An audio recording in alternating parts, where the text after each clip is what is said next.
Hey, welcome back to my channel. In this video, I'm going to talk about how to actually be in business with your spouse. Now, my husband and I have been in business together for over 8 years, and it has been the best decision of our lives. We love working together, we work very well together, and we enjoy doing business together. However, if you're thinking about going into business with your spouse, or you're in business and you're trying to figure out how to make it work, in this video I'm going to talk about the 5 things that we do together to make sure that our business runs well, our marriage stays strong, and our family life is awesome. So stay tuned.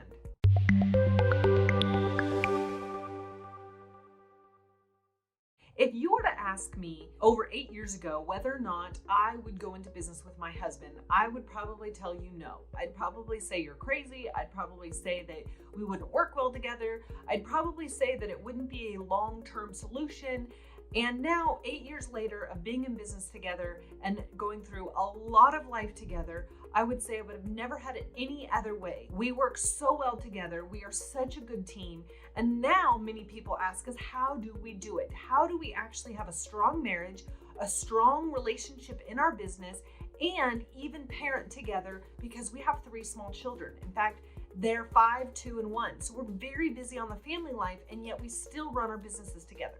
So stay tuned in this video because I'm going to talk about the 5 things on how we actually make this work. Now, if you're thinking about starting a business with your spouse, then you need to watch this video because I'm going to have some tips along the way on what to think about or consider before going into business. However, if you're in business already with your spouse, then here are some tips that we've used over the years to really help create a strong marriage and a strong business partnership all at the same time.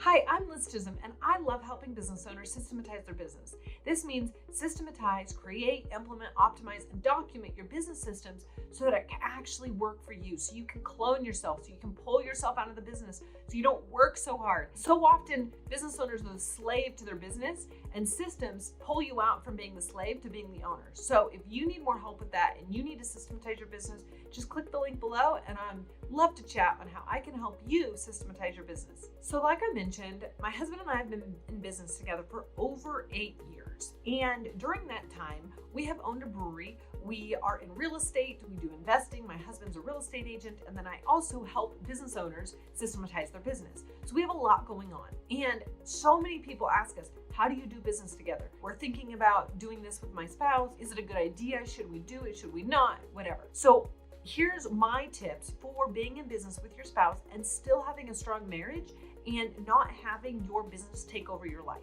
So the first one is vision alignment. This is important for you and your husband or you and your spouse to have the same vision, to have the same goal. Like, where are you both heading? When you have 2 different ways of doing things and you're going to reach 2 different results, then it's really confusing for how to align with that and how to actually work together as a team. But if you have the same goal and you have the same vision of what that is, then it's much easier to create the how to get there because the end doesn't change. And that's where you can have a lot of good dialogue. I'm like, hey, let's try this, let's try that. This is working, this isn't working, because your vision, where you're going, that end result is the same. Now, if you're in a car and you're driving, you plug in an address to Google Maps, you're going to get to that destination. So as a business owner, together with your spouse, you want to make sure that address is exactly the same on both of your GPS. Now, maybe one takes the freeway and one takes the highway. Maybe one drives, the speed limit and one drives over the speed limit. Maybe one stops at all the amusement parks and the other one stops at all the rest stops just for a quick bathroom break. But if you're going to reach the same goal, then it's very easy to align on all the other strategies to get there. So that's the first one, is vision alignment. Now, the next one is to play to your strengths.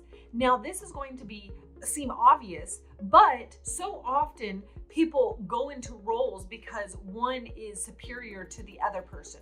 So one is more of the business owner and then the other one becomes more of the assistant or the admin or, the executive assistant to, your spouse. And that can work, but it actually works better if you guys are both in a leadership role and you hire people underneath both of you versus you having different roles that have one higher than the other person. So the way this can look is when we owned a brewery, my husband was the CEO. He handled all the business stuff. He handled the vision creating. He is a visionary through and through. And so he holds that vision and I align with that vision. Now I am more of an operations person. I love figuring out how things work together and how you can make things work better and more efficiently and all those types of things. And so I was more of the operations role. And then because of that, I also did the brewing side because I could see how things work together. I loved playing with that art and science balance to create delicious award-winning beer that was distributed throughout the entire world. And so with that being said, I wasn't underneath my husband. I just had a different role than my husband. Now, so often people came up to us and I was like, oh, so your husband brewed this beer and da da da da da.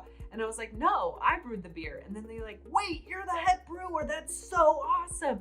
I'm like, yeah, all these recipes are mine. All those beers are mine. I brewed them all. That's awesome. And so people could then see us as equals, as a team, versus Curtis being the head of the business and then me being his assistant. And so when you actually both are in a leadership role and you're being leaders and you're playing to your strengths, then you actually can collaborate and be aligned much better than if one is above the other, or so to say. Another thing I want to add here is when both of you are being leaders, it really doesn't matter who is higher than the other one, because leadership doesn't work that way. Leadership is really how you're being and how you're being with other people versus where you are in the chain of command. So the third tip that I want to talk about is to keep your business and your dates separate. Now, this may seem obvious again, but so often conversations about business encroach on your conversations about life, and your conversations about life encroach on your conversations about business, and it becomes this muddled mess. And there's no way to avoid it 100%. However, if you can be intentional about having business meetings and then having just fun, hey, let's go out on a date type of moments, then you can actually create a business relationship and a marriage relationship separate but together. So the way we did this when we owned a brewery, and we do it a little bit different now that we are not in the brewing industry, but when we owned a brewery, every time we went to a bar or a restaurant or that type of thing, we'd run into a customer or we'd see a sales rep or we'd know the bartenders. And so it was really hard for us to have a relationship marriage type conversation at a place where then people wanted to drag us into business type conversations. And so what we ended up doing is having breakfast dates. So we would actually go out to breakfast because most people don't do breakfast and beer. And so we would do breakfast dates and we wouldn't meet anybody we knew. We wouldn't see anybody we knew. And we could actually have that quality time together as husband and wife over breakfast instead of over dinner or over a beer. And then if we were going to go out and check out a new bar or see our beer on tap at a new tavern or a restaurant of some sort, then that was a work relationship type of situation. And so then we could actually be in that space and have the business side working together versus the date side. So make sure that you keep your dates and your business meetings separate. Now, number 4 is to communicate. This means communicate about everything. Spend time. Don't just go work in your little separate cubicles and build your business separately, but together. Like, actually communicate. Get off a meeting and say, hey, this is how this meeting went. This is what we talked about. Or if you're strategizing, hey, I need help with this. And so it's this fluid flow of communication throughout the day that's really going to build a strong business. One of the things that we communicate is what we're going to accomplish that day, what meetings we have, that main thing. Okay, today, this is my main focus. And then at the end of the day, we can follow up with each other and say, hey, did you get it done? Or you can also ask for support in that time. So instead of just saying, okay, I'm going to be here, these are my responsibilities, and they don't overlap with yours at all, which is not the case at all in business. But when you actually are like, hey, here's what I'm working on today, this is how you can support me. And then same thing with your spouse. They can say, hey, this is what I'm working on with, this is how you can support me. So right now, my husband does a lot of video marketing. And so he does a lot of video recording. And so he'll say, hey, I need to shoot 3 videos today. Can you make sure the kids are quiet between this time and this time? And so that's how I can support him during that time so he can get some work done.